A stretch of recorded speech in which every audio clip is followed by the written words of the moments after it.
శ్రీమాత్రే నమః. సాధారణ మన దేవాలయాలకి ఏం చేస్తాం? దైవ దర్శనం చేసుకుంటాం. అక్కడ అర్చకులు ఇచ్చేటువంటి తీర్థప్రసాదాలు స్వీకరిస్తాం. శఠారి పెడతారు. ఆయా దేవాలయాల్లో ఉండేటువంటి శిల్ప కళా నైపుణ్యాన్ని, వైభవాన్ని కనులారా వీక్షిస్తాం. ఇంకా అక్కడ ఉండేటువంటి చిన్న చిన్న దేవాలయాలు కూడా సందర్శించి దేవుణ్ణి నమస్కరించి మొక్కుంటూ స్తోత్రాదులు చెప్పుకుంటూ జపాదులు చేసుకుంటూ ఆ గుడి చుట్టూరా ప్రదక్షిణాలు చేస్తూ అవసరమైతే కొన్ని చోట్ల అంగ ప్రదక్షిణాలు కూడా చేస్తూ ఎక్కడో చోట విశ్రమించి అక్కడ భగవంతునికి సంబంధించినటువంటి స్తోత్ర గ్రంథాలను చదువుకుంటూ భగవంతుని యొక్క సన్నిధిలో గడుపుతాం. ఇటువంటి దేవాలయాలకు వెళ్తున్నాం. కానీ ఆ దేవాలయం యొక్క ప్రత్యేకత ఎంతమందికి తెలుసు అనే ఉద్దేశంతో ఈరోజు మీ ముందుకు దేవాలయం అంటే ఏంది అని తెలుసుకోవాలని ఈ టాపిక్ మీద వివరాలు ఇస్తాను. మొదటగా ప్రార్థన. యత్ర యోగేశ్వరః కృష్ణో యత్ర పార్థో ధనుర్ధరః తత్ర శ్రీర్విజయో భూతిః ధ్రువానేతిర్మతిర్మమ. హిందూ ధర్మంలో దేవాలయాలకు అత్యంత ప్రాధాన్యత ఇచ్చారు. అయితే అటువంటి దేవాలయాల్లో విశిష్టతను మనం తెలుసుకోవాలి. అసలు దేవాలయాలు అంటే ఏమిటి, ఈ దేవాలయాలు ఎందుకు అనేటువంటి ప్రశ్న మనలో ఉత్పన్నమవ్వాలి. ఎందుకంటే వివరం తెలియకుండా ఏ పని చేయరాదు కదా. దేవానాం దేవస్యవా ఆలయం అని సమాధానం ఇచ్చాం, తెలుసుకుంటాం. అంటే మన ఋషి పుంగులు ఏమన్నారంటే దేవానాం దేవస్య వా ఆలయం అని సమాధానం చెప్పారు. దేవాలయం ప్రార్థన కోసం, పూజ కోసం దేవతా విగ్రహాలను, ఇతర ఆరాధ్య వస్తువులను ప్రతిష్ఠించి వాటి రక్షణ కోసం కట్టించిన కట్టడమే దేవాలయం అని పిలువబడుతుంది. అయితే అందుకే మన వాళ్ళు దేవాలయాన్ని సప్త సంతానాలలో ఒకటిగా పేర్కొన్నారు. కొడుకు లేక కూతురు, తటాకం, కావ్యం, విధానం, ఆలయం, వనం, భూదేవస్థానం అనేవి సప్త సంతానాలు. బాగా గుర్తుపెట్టుకోండి ఎప్పుడైనా సరే. దేవాలయాన్ని దేవగృహం, దేవగార, దేవాయతనం, దేవకులం, మందిరం, భవనం, స్థానం, దేవస్థానం, వేష్మం, కీర్తనం, హర్మ్యం, విహారం అని, విమానం, ప్రాసాదం అని కూడా పిలవడం జరుగుతుంది. అసలు దేవాలయం యొక్క విశిష్టత, పరిపూర్ణమైనటువంటి సుందరమైనటువంటి ఆలయం అంటేనే మన శరీరం, మానవ శరీరం. ఇక్కడ తత్ అంటే ఆత్మ ఇల్లు చేసుకొని జ్ఞానేంద్రియాలు, కర్మేంద్రియాలు, పంచభూతాలు, పంచప్రాణాలతో పంచ విషయాలు, అంతరంగ వృత్తులు తమ క్రియలను నిర్వహించడానికి అవకాశాన్ని కల్పించి ఇచ్చింది. దేహమే దేవాలయం, దేహంలో ఉన్న జీవమే పరమాత్మ. జీవాత్మ పరమాత్మ కంటే వేరన్న అజ్ఞానం ఉందే, అది నిర్మాల్యం. నేనే అతనిని పూజించాలి అని ఆగమాలు ఘోషిస్తాయి. దేవాలయం ఒక దేహం లాంటిది. గుర్తుపెట్టుకోండి. శిఖరం మన శిరస్సు, గృహం ఉందే అది మన మెడ, ముందరి మండపం ఉంటుంది అది ఉదరం. దేవాలయంలో ఉన్నటువంటి ప్రాకారపు గోడలన్నీ కూడా కాళ్ళు, మరి పైన ఉండేటువంటి గోపురం పాదాలు, మరి ధ్వజస్తంభం ఏంది జీవితం. ఇలా ఆలయం భగవంతుని యొక్క మూర్తిగా భావింపబడుతుంది. అందువల్లనే దేవాలయాన్ని పవిత్ర క్షేత్రంగా భావిస్తున్నాం. ఆ స్థలాన్ని పుణ్యక్షేత్రంగా విశ్వసిస్తున్నాము. అక్కడే మనం భగవంతుని ధ్యానిస్తున్నాము. అటువంటి దేవాలయం యొక్క ప్రాచీనత ఏందో తెలుసా? అసలు భగవంతుడు లేకుండా మానవుడు జీవించడని లేడని, శివుని ఆజ్ఞ లేనిదే చీమైనా కుట్టదని, అందుకనే భగవన్మూర్తిని ఒకచోట ప్రతిష్ఠించి మనం ఆరాధిస్తూ ఉంటాం. భగవత్ సాక్షాత్కారం కోసమే ప్రతి వ్యక్తి తాపత్రయపడతాడు, ప్రయత్నిస్తాడు. అదే పవిత్ర స్థలం, అదే దేవాలయం. ఇది భౌతిక శరీరం, మానసిక శరీరం, తైజసిక శరీరాలు అంటే సూపర్ కాన్షియస్ బాడీని ప్రతిబింబించేదానికి ఒక ప్రతీక. అందువలనే దేవాలయం భగవంతుడికి మానవుడికి ఉన్నటువంటి ఒక కొక్కి లింక్ అంటారు కదా అని మహాత్ముల యొక్క అభిప్రాయం.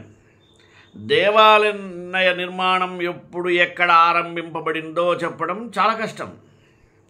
వేదకాలాల్లో దేవాలయాలు లేవని, విగ్రహారాధనా పద్ధతి, దేవాలయ నిర్మాణం వేదకాలపు చివరి దశలో అంటే రామాయణ మహాభారత కాలాల్లో ఆరంభమైందని, వేదకాలపు యాగశాలలే కాలక్రమంగా దేవాలయాలుగా రూపాంతరం చెందిందని పలువురి యొక్క అభిప్రాయం. అంటే దేవాలయాలు వైదిక యుగంలో నిర్మితమునైనట్లుగా మనకు కనపడదు. దేవతా స్వరూపము, దేవతల వాహనములు, మరి ప్రతిమా వర్ణనము మొదలైనటువంటి అన్ని విషయాలకు సంబంధించిన వాక్యములు వేదములందు కొన్ని మాత్రమే ఉన్నాయి. కానీ విగ్రహారాధన ఆచరణలోనికి వచ్చిన తరువాత కానీ దేవాలయ నిర్మాణమునకు అవకాశము ఎటువంటి పరిస్థితుల్లోనూ ఉండదు. అంటే విగ్రహారాధన ఏర్పడిన వెంటనే దేవాలయ నిర్మాణము సైతము ప్రారంభింపబడినది. బ్రహ్మస్వరూపమైనటువంటి ఆత్మకు దేహము నిలయమైనట్లుగా దేవతా విగ్రహానికి దేవాలయము నిలయముగా భావించి దేవాలయ నిర్మాణము శరీర నిర్మాణమును అనుసరించి కావించారు పెద్దలు. అందుకనే దేహమే దేవాలయం అంటారు. దేహో దేవాలయ ప్రోక్తః జీవ ప్రోక్త సనాతనః త్యజేద జ్ఞాన నైర్మాల్యం సోహం భావేన పూజయేత్. ఆత్మకు దేహం ఆలయమైనట్లే ఇంటికి పూజా మందిరం, ఊరికి దేవాలయం అటువంటిదే. ఎందుకంటే దేహమే దేవాలయం. జీవుడెవరు? ఈశ్వర స్వరూపం. అజ్ఞానం అనేటువంటి నైర్మల్యాన్ని తీసివేసి నీవే నేను, తత్వమసి, అహమాత్మ బ్రహ్మ మొదలైనటువంటి వాటిని భావనతో పూజించాలి. ఇంకా దేవాలయం యొక్క వాస్తు చూడాలి. మన ఇళ్ల వాస్తు చూసినట్టుగానే దేవాలయానికి వాస్తు. దేవాలయాలను మనం రెండు వర్గాలుగా విభజించవచ్చు. ఒకటి గ్రామ దేవతాలయాలు, రెండు శిష్ట దేవతాలయాలు. సరే, మొదటి గ్రామ వర్గం గురించి తీసుకున్నాం. గ్రామ రక్షణ కొరకు తరతరాలుగా గ్రామ సంస్కృతిలో నిలదొక్కున్నటువంటి ఎల్లమ్మ, మారమ్మ, పోచమ్మ, మైసమ్మ మొదలైనటువంటి గ్రామ దేవతలలో అధికంగా మనకి ఎవరు కూడా స్త్రీలే కనబడతారు, తక్కువ పురుషులు. ఏదో తిరుపతి అయ్యానో లేకపోతే అయ్యన్నానో వీరభద్రానో తక్కువ మంది కనపడతారు పురుషులు అయితే. ఒక విధంగా వీరు శక్తి దేవతలు. ఈ దేవాలయాల్లో చెప్పుకోదగ్గ వాస్తుశిల్పం పెద్దగా కనపడదు, ఉండదు. ఒకడు ఉంటే అది సాధారణంగా ఉంటాయి, మన ఇళ్లలో కట్టుకున్నట్లు ఉంటాయి. పెద్ద ఆగమ శాస్త్ర ప్రకారంగా తీర్చిదిద్దినట్లుగా ఎక్కడ ఉండాల్సిన అవసరం కూడా కనపడదు.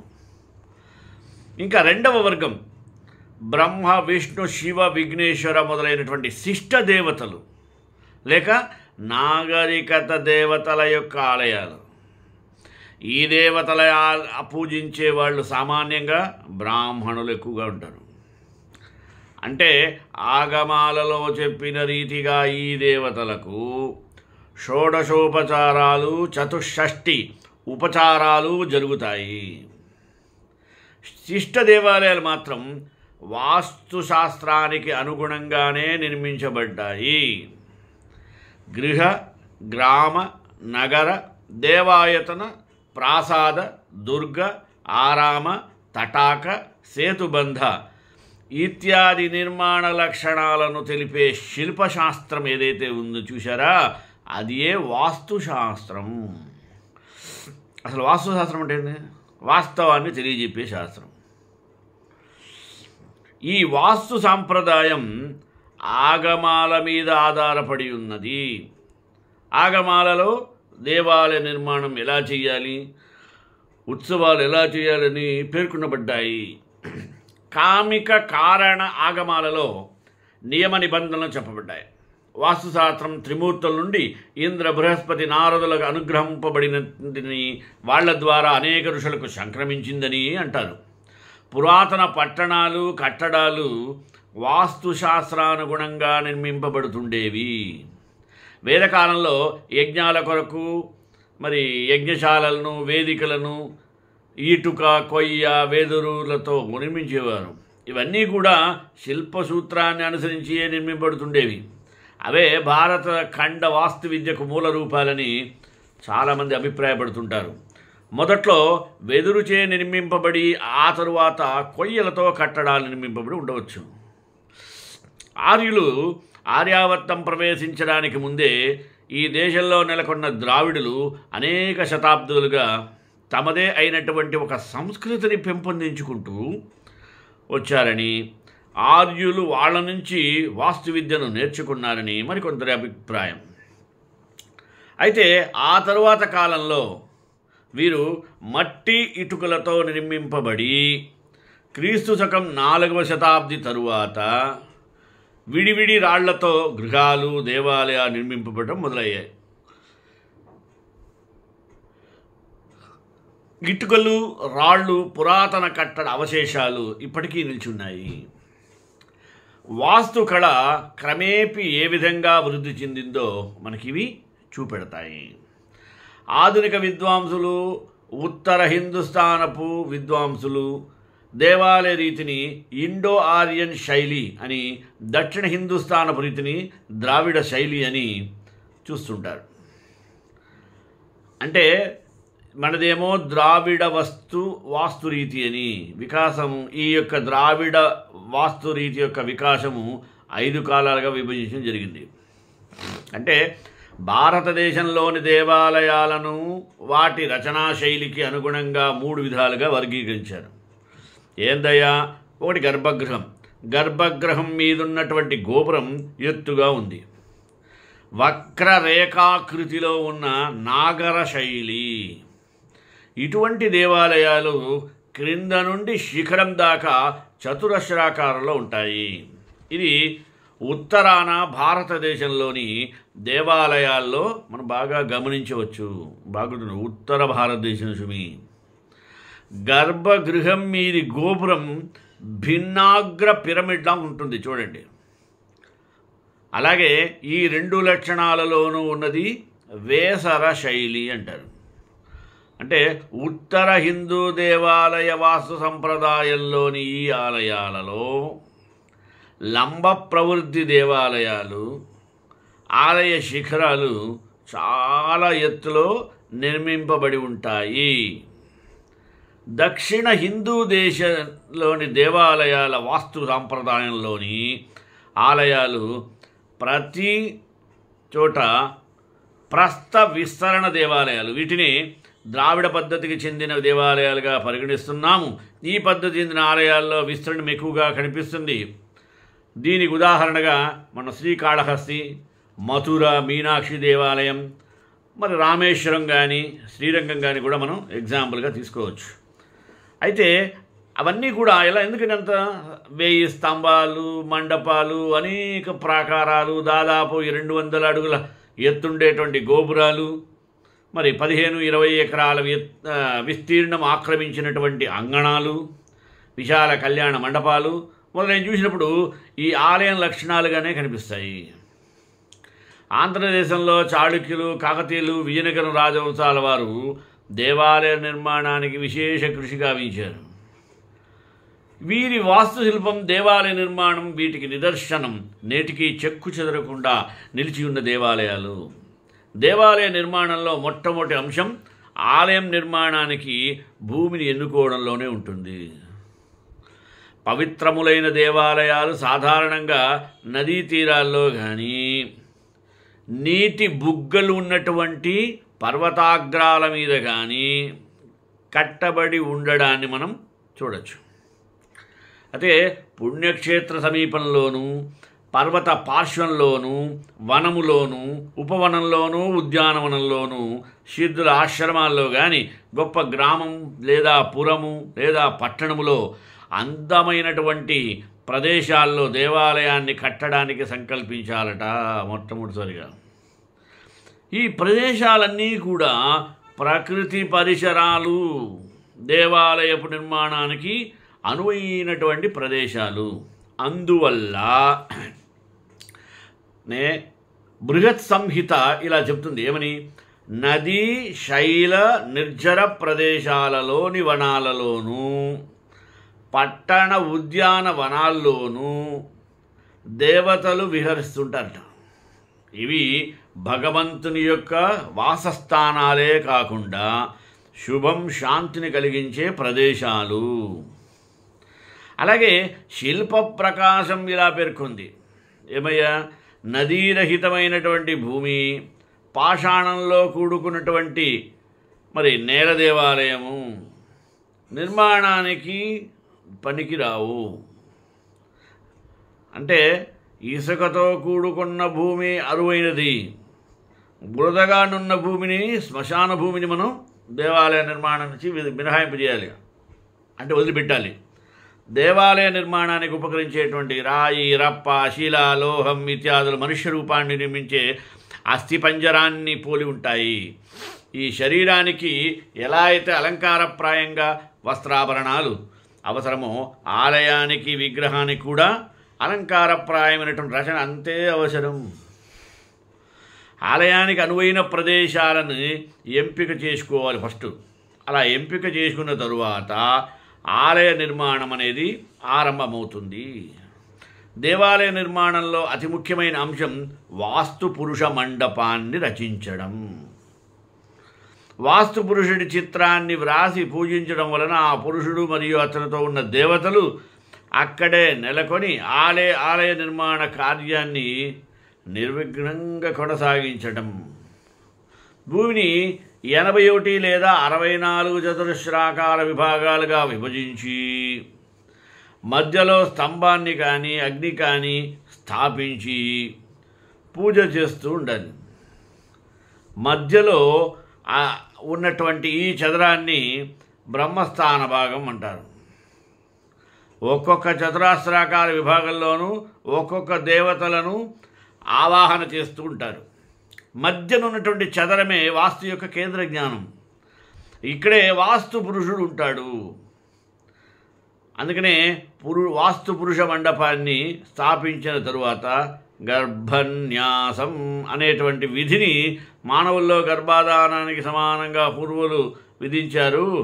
అటువంటి దాన్ని భూమాత అనుగ్రహం కోసం ఈ కర్మను ఆచరిస్తారు. గర్భగృహ ద్వారం వచ్చేటువంటి ప్రదేశానికి వెనుక నిర్దిష్ట స్థానంలో 25 చతురస్రాకార పల్లాలు ఉన్నటువంటి రాగి పాత్రలో వివిధ శాస్త్ర సమ్మతాలైనటువంటి వస్తువులను తమ నేలలో పూడ్చటమే గర్భన్యాస కర్మ.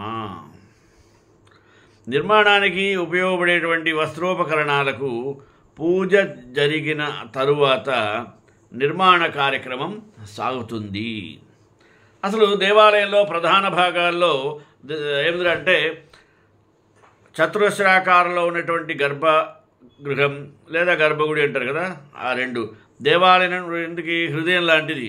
మనుష్య శరీరంలో ఆత్మ దాగి ఉన్నట్టుగా దేవాలయంలో భగవంతుడు కూడా మానవుడికి అత్యంత సులభంగా దృగ్గోచరము కాకుండేటట్టుగా గర్భగృహంలో ఆవాస్థానం పొంది ఉన్నాడు భగవంతుడు.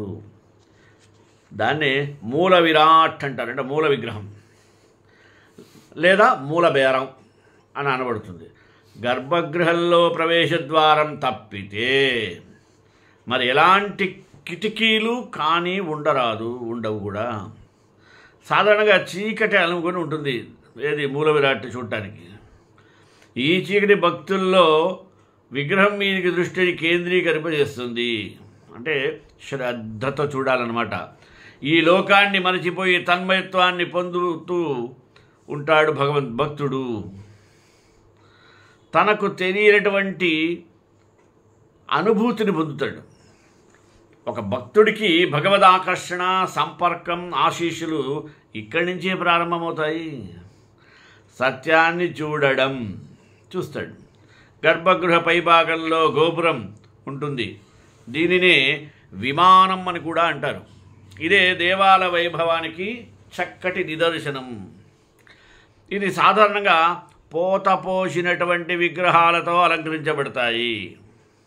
ఇక గర్భగృహం చుట్టూ భక్తులు గుడి తిరగడానికి ప్రదక్షిణాపథం అనేది ఉంటుంది. వేసర పద్ధతిలో నిర్మించబడిన ఈ ఆలయాల్లో ఇది సాధారణంగా ఉంటుంది అని అందరూ అంటారు. గర్భగృహం ముందు భాగంలోనే ముఖమండపం అనేది ఉంటుంది. దీన్నే అర్థమండపం అని కూడా అంటారు. ఇది అని సుఖనాసి అని ఆయన చెప్పాడు. అని సుఖనాసి అని కూడా అంటారు దాన్ని. ఇది చతురస్రాకారంలో ఉండి శిఖరంగానే కలిగి ఉంటుంది. గర్భగృహ ముఖమండపాలను మహామండపానికి కలిపే చిన్న మార్గం ఉంటుంది. దాన్ని అంతరాలం అంటారు. మీరు ఎక్కడ చూడండి అంతరాలయ దర్శనం అంటారు చూడండి, షార్ట్ కట్ డైరెక్ట్గా మూల విరాట్కి పోవడానికి చిన్న చిన్న గుహల్లాగానో సందులాగానో ఉంటాయి, దగ్గరికి పోయి చూడటానికి. దాన్ని అంతరాలయ దర్శనం అంటారు. స్పెషల్ ఫీజులు వసూలు చేస్తారు అనుకోండి. కొన్ని ఆలయాల్లో ముఖమండపాన్ని అంతరాళంగా ఉంటుంది. మహామండపాన్ని నృత్య మండపం లేదా నవరంగ అని కూడా అంటారు. అర్ధమండపం ప్రవేశ ద్వారాల్లో ఇరువైపులా ద్వారపాలకులు ఉంటారు. గర్భగృహం లేదా అంతరాళంలో లేదా మండపం ముందు భాగంలో మనకి ధ్వజస్తంభం ఉంటుంది. దాని మీద లాంఛనం దేవతా వాహనం. ధ్వజస్తంభం సమీపంలో దేవుడి పాద చిహ్నం లేదా పద్మం ఉన్న బలిపీఠం ఉంటుంది.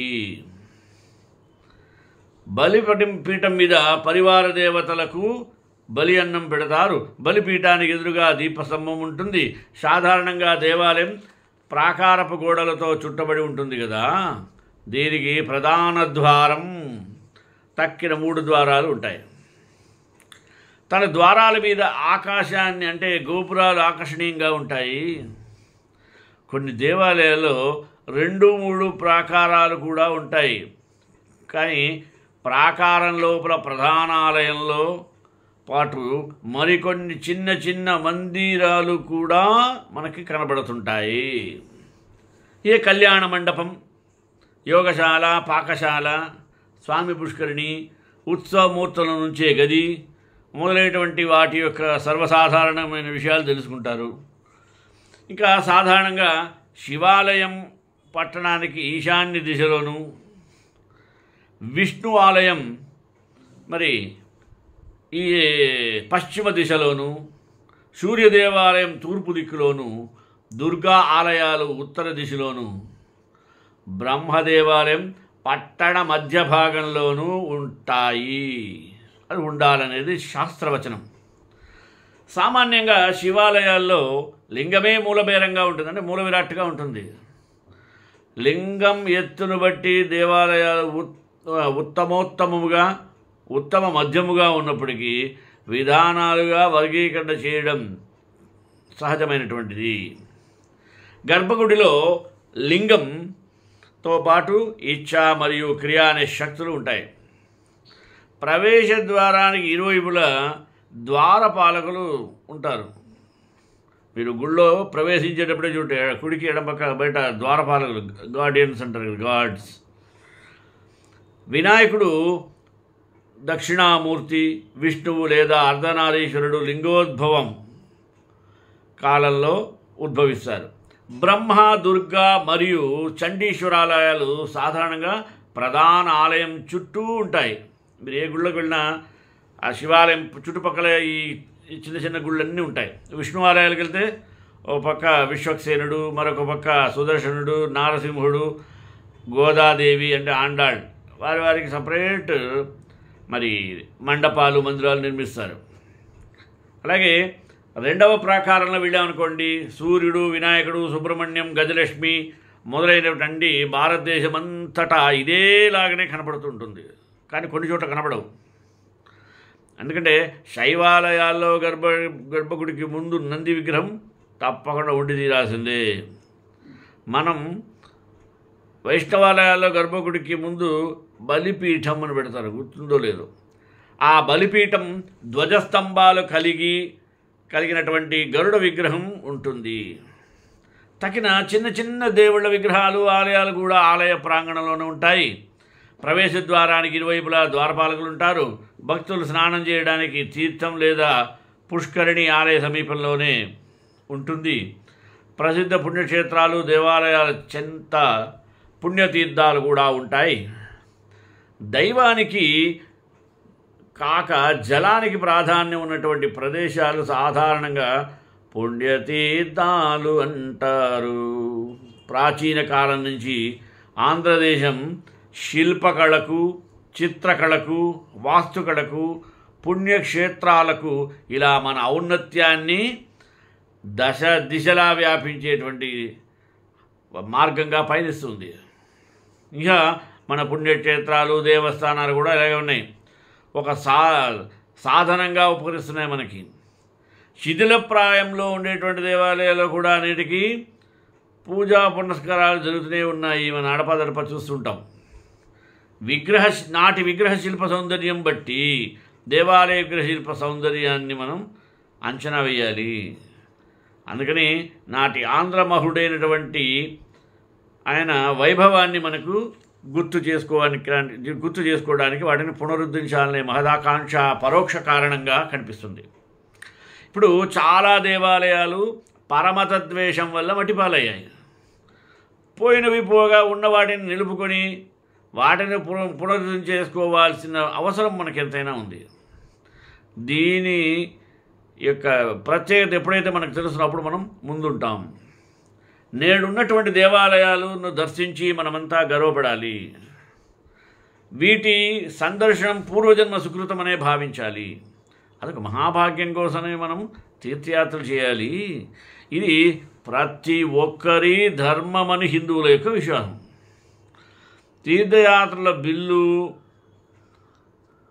తీర్థయాత్రల వల్ల ఆయా ప్రాంతాల జనుల యొక్క పరిచయము ఏర్పడుతుంది. ఆలయం యొక్క ప్లాట్ గ్రాఫ్ 2 ప్రధాన విభాగాలుగా విభజింపబడుతుంది: భూమి ప్రణాళిక మరియు నిలువు అమరిక. చతురస్రం, దీర్ఘ చతురస్రం, అష్టభుజి మరియు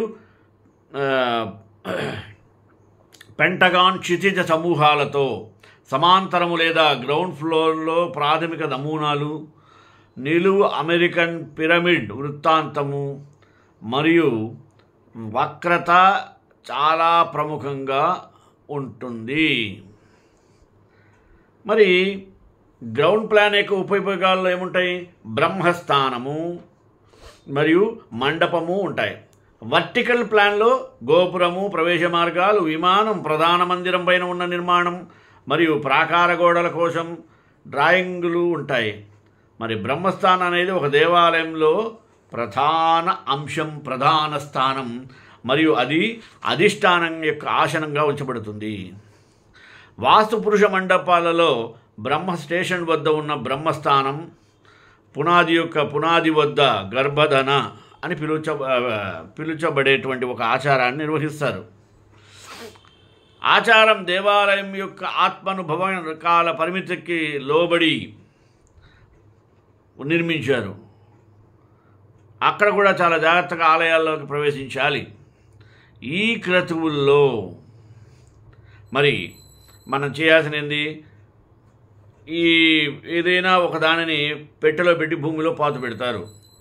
పెట్టె లోపలి భాగం ఖచ్చితంగా వాస్తు పురుష మండలాన్ని పోలి ఉండే చిన్న చిన్న విభాగాలుగా విభజించబడింది. బంగారు పెట్టె యొక్క యూనిట్లు మొదట పాక్షికంగా మురికితో నిండి ఉంటాయి. నక్షత్రాలు, బ్రహ్మ యొక్క యూనిట్లు మరియు అదితి యొక్క 12 మంది కుమారులను సూచించే 32 యూనిట్లలో పురోహితుడు తగిన మంత్రాన్ని ఉంచాడు. సంబంధిత దేవత ఉనికిని పిలవడానికి మరి వ్రాత రూపంలో అనేక ఎత్తైన పడగలతో ఒక బంగారు పాము ఉంచబడుతుంది. దాని చుట్టూ 9 విలువైన ఆభరణాలు లేదా నవరత్నాలు ఉంటాయి. అనంత అనే విశ్వం అంతరిక్షంలో ఉన్నటువంటి దేవుని శక్తిని మనకి సూచిస్తుంది. 9 ఆభరణాలు 9 గ్రహాల జ్యోతిష శాస్త్ర ప్రభావాన్ని సూచిస్తాయి. మరియు వజ్రము, పచ్చ, రూబీ, ముత్యాలు, పసుపు, నీలం, నీలం అంటే నీలమణి, నీలమణి, ఎరుపు పగడము, పిల్లి కనులు మరియు పచ్చతో కలిపి ఉంటుంది. భూమి యొక్క 7 భాగాలు అంటే 7 ఖండాలు చెక్కబడిన ఒక బంగారు మూతబెట్టె పైన ఉంచబడి ఉంటుంది. ఆ తర్వాత అగ్నిహోత్రం లేదా పవిత్రీకరణ కార్యక్రమం జరుగుతుంది. అగ్నిహోత్ర సమయంలో పూజారి కాస్మిక్ జీవి యొక్క నోటిని సూచించే అగ్నిలోకి మతపరమైనటువంటి మరి సూత్రాల చిహ్నమైనటువంటి వెన్నను అందిస్తారు. శుద్ధి చేసిన వెన్నతో పాటు 5 రకాల ధాన్యాలు, బియ్యం, గోధుమలు, బార్లీ, రైసు మరియు పప్పులను కూడా మంత్రోచ్చారణలతో సమర్పిస్తారు అని తెలియజేసుకుంటూ శ్రీకాంతాయ కళ్యాణ నిదేద్రాం శ్రీ వెంకటనివాసాయ శ్రీనివాసాయ మంగళం మంగళాచారపరేమదాచార పురోగమై సర్వైశ్చ పూర్వైరాచార్య సత్కృతాయాస్తు మంగళం.